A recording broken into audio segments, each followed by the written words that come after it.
စီဆိုင်ရှိမှတညလုံးထိုင်ဆောင်နေတာညကမအောင်နိုင်တော့လို့စီဘူးတဲ့သေးပေါက်ချလိုက်တာအဲ့ဒါကိုတခိုးကစီဘူးထင်ပြီးခိုးသွားပြီထင်တယ် ညကရေစာလို့အိတ်နေတဲ့အဖွားကြီးစီကရေဘူးခိုးပြီးတောက်လိုက်တာဩ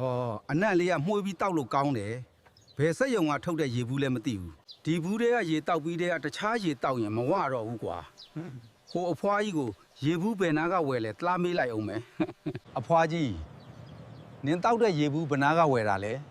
ဒီလန်းထိတ်ကဒေါ်တုတ်ဆိုင်ကဝယ်ခဲ့တာ ဒေါ်တုတ်ဆိုင်ကရေကလည်းအဖွားကြီးစီကခိုးပြီးတောက်ခဲ့တဲ့ရေလောက်မကောင်းဘူးအဖွားကြီးစီပြန်သွားမေးလိုက်အောင်မယ်ဒေါ်တုတ်ဆိုင်ကရေကတောက်လို့မကောင်းဘူး